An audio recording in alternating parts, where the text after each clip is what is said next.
Good morning friends, welcome to my new blog. Actually কালকে এত খাটাখাটনি হয়েছে না যে আজকে না কিছুতেই ঘুমই ভাঙতে চাইছিল না। তো গুবলুতে এসে মানে এখন যেহেতু খাটে উঠতে শিখে গেছে, তো গুবলুতে এসে ডেকে ঠেকে সকাল সকাল সকাল মানে আজকে এত তাড়াতাড়ি ডেকেছে যে এত মাথা ধরে গেছে যে কিছু বলার নেই। গুবলু হ্যাঁ সকাল থেকে ঘুম নেই, কাল থেকে শুধু আমার উপর ঝাপাঝাপি করছে, মারামারি করছে। দেখো এইটা থেকেও জল খাবে, কিন্তু ওকে বাটিতে দিলে কিন্তু ও জল একদমই খায় না। মানে এত বদ তৈরি হয়েছে, এত দুষ্টু না যে কিছু বলার নেই। বুবলু, তুমি আজকে সকালবেলা আমাকে দেখেছো কেন বাবু? তুমি জানো না কালকে মায়ের কত কষ্ট হয়েছে, কত খাটাখাটনি হয়েছে, তার মধ্যে তুমি কামড়ি দিয়েছো। সে বললো দেখো তাকায়, দেখো তুমি এরকম ভাবে তাকাও কেন বাবু? হ্যাঁ আমি শুনবো বাবা। আগে তো প্রতি রবিবার রবিবার বাড়ি যাওয়া হতো, তা আজকে কোস্তাবের ব্যান্ডেলে একটা কাজ আছে, তা ভাবছি একটু বাড়ি থেকে ঘুরে আসবো। অনেকদিন না মায়ের হাতে রান্না খাইনি, মানে মায়ের হাতে রান্নাটা না একটা অদ্ভুত ব্যাপার আর কি। না আমার তো ভীষণ ভালো লাগে। তো আজকে গিয়ে আমি বাড়িতে লাঞ্চ করবো। কোস্তাব তো করে যাবে, কারণ কোস্তাবের অনেকটাই দেরি হবে ব্যান্ডেল থেকে ফিরতে। তো আমি তো আর কি বাড়িতে গিয়েই লাঞ্চটা করবো। রেডি হয়ে গেছি, এখন বেরোবো আর কি। কোস্তাবের ব্যান্ডেলে একটা কাজ আছে, কাজ করে দেন বাড়ি যাব। আর গুবলু যা শুরু করেছে, মানে আমরা জামা কাপড় পরলে ও মনে করে হয়তো যে ওকে নিয়ে যাব না। প্রত্যেক দিন একই রকম আর কি রিয়াকশন দেয়, যেন মনে হয় ওকে নিয়ে আমরা বেরোবো না, যাবো না। মানে যদি একটু ওয়েট করতে হয় না, ও মনে করে ওকে নিয়ে আর যাবো না। আর এই যে ওকে বেঁধে রেখেছি, প্রচন্ড দুষ্টুমি করছিল। এই যে গুবলা বেঁধে রেখেছি, ও রেডি হয়ে গেছে, কিন্তু ওকে বেঁধে রেখেছি বলে ওর জন্য ভেবেছে হয়তো ওকে নিয়ে যাব না। গুবলু, আরে বাবালে। এই আর কি বেরালাম এখন বাড়ি থেকে। গুবলু তো অর্ধেক মানে ঘুমোচ্ছিল আর কি। তো আমরা রেডি হয়েছি, ও তো আর থাকছে না, মনে হচ্ছে ওকে রেখে আর কি চলে যাব আমরা।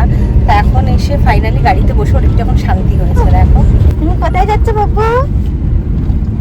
বেউ বেউ করতে যাচ্ছ? বেউ বেউ বেউ বেউ যাচ্ছে, খুব আনন্দ পেয়েছে। শুয়ে পড়েছে এবার ফাইনালি ও শান্তি। আমার জামা ছেড়ে তাক করছে এখন আর কি, শুয়ে পড়েছে। বড় হচ্ছে তো এখন, আমার কোলটা অনেক ছোট হয়ে গেছে ওর জন্য, তাই জন্য অ্যাডজাস্ট করার চেষ্টা করলো অনেকক্ষণ ধরে, কিন্তু আর কি হলো না। ফাইনালি না হয়ে এখন এখানে বসে আছে।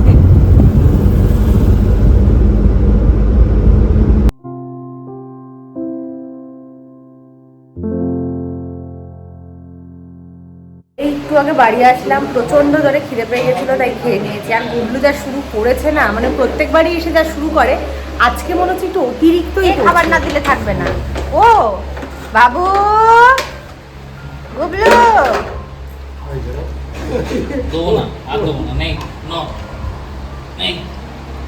কি পড়েছে? ঢাকনাটা খুলে দিয়েছে নাকি নিজে নিজে বোতলে? ও বদের দি।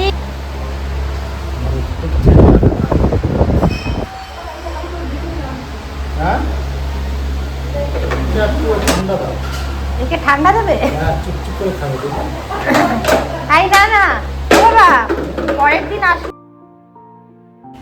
এখানে না বাবা বলছে যে গুবলুকে একটু ঠান্ডা দে, দেখবি খুব সুন্দর খাবে।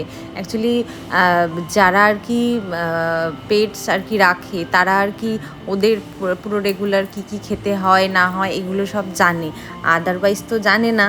তো বাবা ওই জন্য বলছে যে দে ওকে একটু ঠান্ডা দে, একটু ঠান্ডা খাবে। তারপরে বললাম বাবাকে যে বাবা পরের দিন আসলে না ওর জন্য একটু ভ্যানিলা আইসক্রিম এনো, কারণ ডাক্তারের কাছে জিজ্ঞাসা করেছিলাম ও কি খেতে পারবে কি পারবে না। আর শুনেছি নাকি যে ল্যাব খুব ভালো আইসক্রিম খায়। তো বাবাকে পরের দিন বলেছি যে গুবলুর জন্য না একটু ভ্যানিলা আইসক্রিম আনবে, তাহলে ও সুন্দর খাবে। তোমার তো ঠান্ডা খাওয়ানোর ইচ্ছা, তাহলে একটুখানি ভ্যানিলা আইসক্রিমই নয় একটু ওকে এনে দেবে।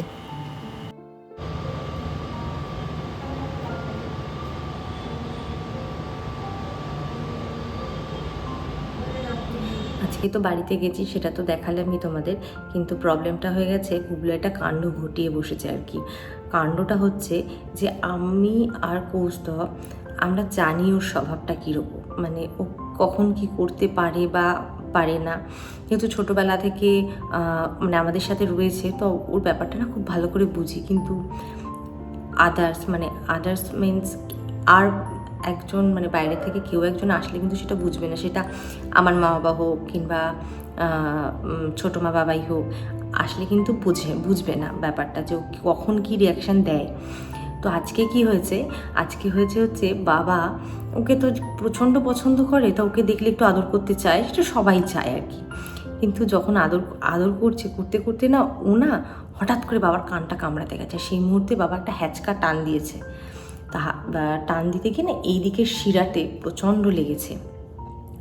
তারপরে তো সঙ্গে সঙ্গে ভলিনি স্প্রে দেওয়া টেওয়া হলো, কিন্তু প্রচণ্ড টেনশনে ছিলাম সেই মুহূর্তে, তার জন্য ব্লগটা আর কন্টিনিউ করা হয়নি। তা বাড়ি টাড়ি ফিরে ফোন করলাম যে কেমন আছে, ওটা ঠিক আছে কি না। তো যাই হোক, বলছে তো ঠিক আছে, আমি জানি না।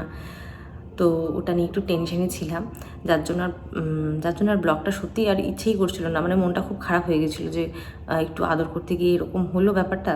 তো ওকে নিয়ে তো আর কোথাও বেরোতেই পারবো না, কারণ ওর যদি এই স্বভাবগুলো চেঞ্জ না হয় তো, কারণ ও তো কিউট, ওকে সবাই দেখলে আদর করতে চায়। তো প্রচণ্ডই খারাপ লেগেছে আর কি আমার আজকে যে গুগলো ওরকম করেছে, আর লেগেও গেছে বাবার। যাই হোক, আজকে তো বাড়িতে আসার পর ডিনার টিনার করলাম সবাই মিলে। এখন একটু ঠিক আছে বাবা, তার জন্য এখন ব্লগটা এন্ড করছি, নাহলে আজকে হয়তো ব্লগটা এন্ডও করা হতো না। যাই হোক, আজকের ব্লগটা আমি এখানেই শেষ করছি। তোমাদের সঙ্গে দেখা হচ্ছে আমার নেক্সট ব্লগে। Good night, tata.